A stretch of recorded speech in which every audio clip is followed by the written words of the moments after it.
ఏడడుగుల బంధం పార్ట్ 28 రచన మీనా కుమారి గారు. వీడియో చూసే ముందు ప్లీజ్ వీడియోకి లైక్ చేసి నచ్చితే సబ్స్క్రైబ్ చేసుకోండి. దుర్గమ్మ కాళ్లకు ఉన్న వెండి కడియాలు శబ్దానికి గీతిక పై ప్రాణం పైనే పోయింది. వెంటనే అక్కడున్న ఒక కర్ర తీసుకుంది గీతిక కోపంతో. గీతిక తెలివిగా అమ్మో దొంగ దొంగ అంటూ కర్ర ఎత్తింది. దుర్గమ్మ గారికి తగిలేలా అయ్యో అక్క దొంగ కాదు నానమ్మ అంటూ ఆ కర్ర లాక్కుంది శ్రావణి. కానీ ఏదో దొంగ పని చేస్తున్నట్లు మెట్ల కింద దూరి నువ్వు దొంగ అని చిన్నగా అంటూ కర్ర ఎందుకు ఎత్తావు అంటూ అడిగింది దుర్గమ్మ కోపంగా. అది కాదు నానమ్మ, స్టడీస్ గురించి ఏదో మెసేజ్ పెడతాను అంది మా ఫ్రెండు, నీకు డిస్టర్బ్ అవుతుందని ఇక్కడికి వచ్చాను అంటూ తడబడిపోతూ భయపడిపోతూ చెప్పింది గీతిక. నువ్వు ఇక్కడికి వచ్చి దొంగచాటుగా ఫోను చూడడం నీ తడబాటే చెబుతున్నాయి నువ్వేదో తప్పు చేస్తున్నావు అని. తప్పైతే కదా దొంగతనంగా చేయగలుగుతావు. ఎవరిని మోసం చేస్తున్నావు గీతిక? నిన్ను నువ్వు మోసం చేసుకుంటున్నావు. నీ జీవితానికి నువ్వే చెడు చేసుకుంటున్నావు. నీకు తెలియకుండా నీకు జరిగేది అర్థం కావడం లేదా? సాయంత్రం శ్రావణిని గట్టిగానే కొట్టావు చూడు, దాని చెయ్యి మీద ఎలా ఎర్రగా కందిపోయిందో. ఇప్పుడు నిన్ను చూడడానికి వచ్చింది నేనే అని తెలిసి కూడా తెలియనట్లు కర్ర ఎత్తావు నన్ను కొట్టడానికి. ఎందుకు నీకు ఇంట్లో వాళ్ళు పగవాళ్ళులా కనిపిస్తున్నారు? పిచ్చి పనులు చేసినందువల్ల నీకే నష్టం. నీ జీవితమే కష్టాల పాలవుతుంది. నలుగురికి తెలియకుండా నువ్వు ఏ పని దొంగతనంగా చేయాలి అనుకున్నా అది తప్పే అని తెలుసు కదా, మరి అలా ఎందుకు ప్రవర్తిస్తున్నావు అంటూ బాగా కోపంగా తిట్టారు దుర్గమ్మ గారు. శ్రావణికి కూడా చాలా ఆశ్చర్యంగా ఉంది. నానమ్మ కడియాల శబ్దాలు పైనున్న తనకే వినిపించాయి. నానమ్మ కడియాలు వేసుకుంటుంది అన్న సంగతి చిన్ని అక్కకు కూడా తెలుసు. నాన్నమ్మ అన్నమాట నిజమే. తెలుసుకునే నానమ్మని కావాలనే కొట్టబోయింది అక్క. అంటే అక్క మనసులో ఏదో రహస్యం ఉంది. ఏం చేస్తున్నావు అక్క? ల్యాప్టాప్లో ఏం చేశావు? నీకు ఇలాంటి సినిమాలు ఎవరు పంపిస్తున్నారు? నేను తెలుసుకుంటాగా అనుకుంది శ్రావణి. తప్పైపోయింది నానమ్మ, ఇంకెప్పుడు చెయ్యను అంటూ ఏడుస్తుంటే అర్ధరాత్రి పూట అంకమ్మ శివాలు అనవసరం కదా, లోపలికెళ్ళి పడుకో గీతిక, ఏం చేస్తున్నావు ఇప్పటిదాకా అంటూ శ్రావణిని కూడా తిట్టారు దుర్గమ్మ గారు. పైన ఎవరూ లేరు, నేనొక్కదాన్నే కదా, నా కృష్ణయ్య ఉన్నాడులే, నువ్వు నన్ను ఏమీ రమ్మనక్కర్లేదు అంటూ నవ్వుతూ వెళ్ళిపోయింది శ్రావణి. గీతిక లోపలికి వచ్చాక లాక్ పెట్టేసి తాళం తన దిండు కింద పెట్టుకుంది దుర్గమ్మ. గీతిక దగ్గర ఫోన్ తీసుకొని తన తల కింద పెట్టుకుంది. అయ్యో రామా, ఫోన్ ఓపెన్ చేసే ఉంది, ఒకవేళ ఏదైనా మెసేజ్లు వచ్చినా కనిపెడుతుంది ముసల్ది. ఎవరు ఎవరు అంటూ నా ప్రాణం తీస్తుంది. ఇంతవరకు మెసేజ్ పెట్టలేదు అని ఈ మధు కాల్ చేసినా చేస్తాడు ఎలా అని భయపడుతూ ఉంది గీతిక. మరుసటి రోజు ఉదయం పొద్దున్నే లేచి కృష్ణుడికి పూజ చేసుకొని కిందకొచ్చింది శ్రావణి. అప్పుడే స్నానానికి లోపలికి వెళ్ళింది గీతిక. అదే అదునుగా భావించి గీతిక ల్యాప్టాప్ని ఓపెన్ చేసింది శ్రావణి. కొత్తగా వచ్చిన మెసేజ్లు 2-3 రోజుల నుంచి ఏంటని గమనించింది. ఓ మై గాడ్, వీడెవడు? మధు, అసలు వీడెలా పరిచయం అని మెసేజ్లు చదివి ఓ ఫోన్లోనే పరిచయం, అంతవరకు నయమే, ఒకరినొకరు చూసుకోలేదు కానీ ఫోటోలు పంపించుకున్నారు. అయినా చాలా రోతగా పెట్టాడు మెసేజ్లు. పంపించిన సినిమాలు కూడా వేస్ట్ సినిమాలు, వాడు సరైన వాడు కాదు, అందుకే ఇలా మెసేజ్లు పెడుతున్నాడు అని వాడి ఫోటో, ఫోన్ నెంబర్ అన్నీ తన ఫోన్లోకి పంపించింది గీతిక కనిపెట్టకుండా. మెసేజ్ని డిలీట్ చేసింది శ్రావణి సైలెంట్గా బయటకెళ్ళిపోయింది. అబ్బా, ఇంకా ఎవరి కోసం మూగనోము మొదలు పెట్టావా మమ్మీ అంటూ తల్లి దగ్గరకు వెళ్ళింది శ్రావణి నవ్వుతూ. దేవిక గారు నవ్వుతూ పెసరట్టు ఉప్మా వేసి అందులో పెట్టి ఇచ్చారు.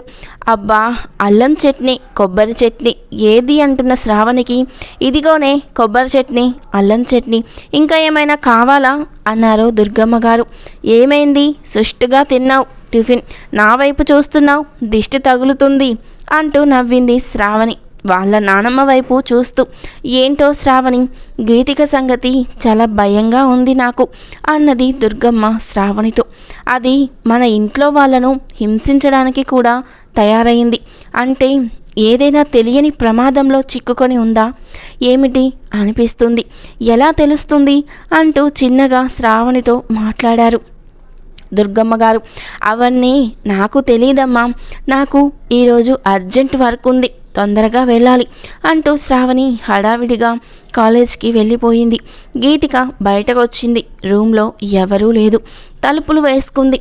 అమ్మయ్య, బట్టలు కట్టుకోవాలి అన్న వంక ఉంది కదూ అని అనుకుంటూ ల్యాప్టాప్ ఓపెన్ చేసింది.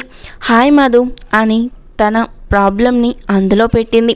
హలో, నేను రేపు వస్తున్నాను, నిన్ను ఎలా కలవాలి అంటూ మెసేజ్. అమ్మో వద్దు, రేపు నాకు పెళ్లి చూపులు కదూ అని గుర్తు తెచ్చుకొని నేను చెప్తాను, మీరు ఏమీ రావద్దు, కావాలంటే మీరు మెసేజ్ పెడితే నేను అక్కడికి వస్తాను అని మెసేజ్ పెట్టింది గీతిక. అలా అయితే ఓకే, నువ్వు వస్తానంటే నాకు ఇబ్బంది ఏముంది, ఇంకా మంచిదేగా అంటూ నవ్వు మెసేజ్ పెట్టాడు మధు. నిన్న పంపించిన వీడియో చూసావా, ఎంత హార్ట్గా ఉందో కదా అంటూ మెసేజ్. నేనేమీ చూడలేదు, చెప్పాను కదా నా పరిస్థితి అని బేలగా ముఖం పెట్టి మెసేజ్ పెట్టింది గీతిక. సరే, ఇప్పుడు అవకాశం ఉంటే చూడరాదు అంటూ ఫోన్ పెట్టేశాడు మధు. అయ్యో, తను టవల్తోనే ఉంది, కనీసం బట్టలు కూడా వేసుకోవాలి అని గుర్తు రాలేదు. మధుని అంతలా ప్రేమిస్తుంది తను అని అనుకుంటూ అలాగే వీడియో ప్లే చేస్తుంది. చూస్తున్న కొద్ది క్షణాలు ఆగని ఆవేశం, ఉరకలు వేసే వయసు గీతికను నిలవనివ్వకుండా చేశాయి. అలాగే మంచం మీద వాలిపోయింది గీతిక. ల్యాప్టాప్ తన పొట్టపై పెట్టుకొని ఆ వీడియో చూస్తూ మధుని తనని ఊహించుకుంటూ మైమరచిపోయింది కాసేపు గీతిక. ఉచ్ఛ్వాస నిశ్వాసల భారమై తన శరీరమే తనకి సెగలతో గిలిపోతున్నట్లు భావన. తట్టుకోలేని గీతిక మళ్ళీ వాష్రూంలోకి వెళ్ళి తలస్నానం చేసింది. బయట దుర్గమ్మ గారు తలుపు కొడుతున్నారు. ఎంతసేపు నువ్వు స్నానాలు చేసేది అంటూ, అత్తయ్య గారు ఆడపిల్లలు కదా, లేట్ అవుతుంది కదా అంటూ చిన్నగా చెప్పారు దేవిక గారు. నీ కూతురు సంగతి నీకు తెలియదులే, నన్ను కూడా చంపేద్దామనుకుంది అని మనసులో అనుకొని, అయితే నువ్వు పిలు అంటూ కూర్చున్నారు దుర్గమ్మ గారు. మందులు వేసుకుందాం అంటే తలుపులు బిగించి కూర్చుంది అని దుర్గమ్మ గారు కోపంగా కూర్చున్నారు. గీతిక, నానమ్మ మందులు లోపల ఉన్నాయి, తలుపు తీయమ్మా అంటూ పిలిచారు దేవిక గారు. అయ్యో, పాత సినిమాలో కన్నాంబలో అలా నిదానంగా ఉంటే నీ మాట ఎలా వింటుంది అది అని తల కొట్టుకుంటున్నారు దుర్గమ్మ గారు. తలుపు తీసింది గీతిక. గీతిక ముఖం చూసి ఆశ్చర్యపోయారు దేవిక. గీతిక, అసలు తింటున్నావా, నిద్రపోతున్నావా, ఏంటి నీ ముఖం అలా వాడిపోయింది అంటూ ప్రశ్నలు వేసింది దేవిక బాధగా. ఏం లేదమ్మా అంటూ టీవీ దగ్గర కూర్చొని పాటలు చూస్తూ ఉంది గీతిక. నన్నేదో చెయ్యమాకు నడుము కాడా, ఏదేదో చెయ్యమాకు ఆడ ఈడ వస్తున్న టీవీ పాటను చూస్తూ మెస్మరైజింగ్లో సోఫాలో అలాగే పడుకుండిపోయింది గీతిక. తల తడిగా ఉంది, కనీసం ఆరబెట్టుకోకుండా అలా పడుకున్నావెందుకు అంటూ కేకలు వేశారు దేవిక గారు. తల నొప్పిగా ఉంది మమ్మీ, ప్లీజ్ అన్నది గీతిక.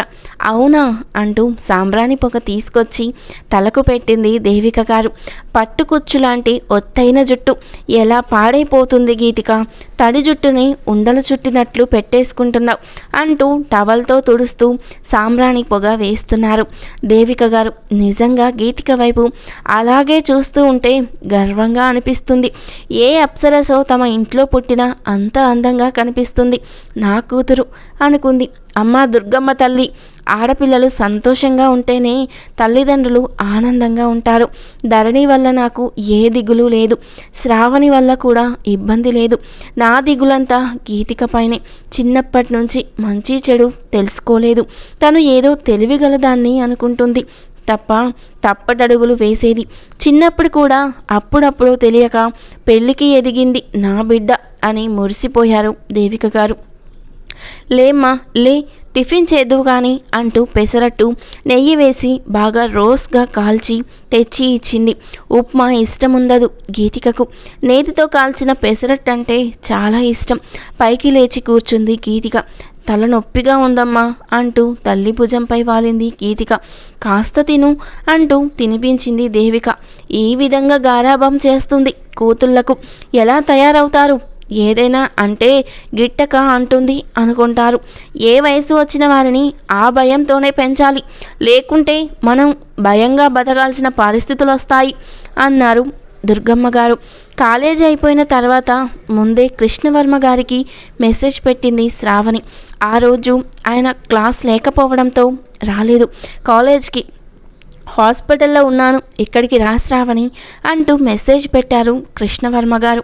శ్రావణి వెళ్ళేసరికి కృష్ణవర్మ గారు ఒక పేషెంట్ని టెస్ట్ చేస్తూ ఉన్నారు. ఏంటి శ్రావణి, ఏదో ముఖ్యమైన కారణం ఉంటే కానీ రావు అని నాకు తెలుసు అన్నారు కృష్ణవర్మ గారు నవ్వుతూ. మౌనంగా ఉంది శ్రావణి. సరే మనం లోపలికి వెళ్దాము అంటూ లోపల డోర్ తీశారు. అక్కడ సోఫాలు, కుర్చీలు, బాల్కనీ కూడా ఉంది సైడ్. అక్కడే కూర్చున్నారు వెళ్ళి. సందేహంగా ఉన్న శ్రావణితో, నీకు ముందే చెప్పాను శ్రావణి, నేను మీ ఇంట్లో నెంబర్ని అనుకున్న తర్వాత మీ ఇంట్లో వాళ్లకు ఎవరికైనా కష్టం వచ్చినా కూడా నాకు చెప్పు అని చెప్పాను. భయపడకు అన్నాడు కృష్ణవర్మ.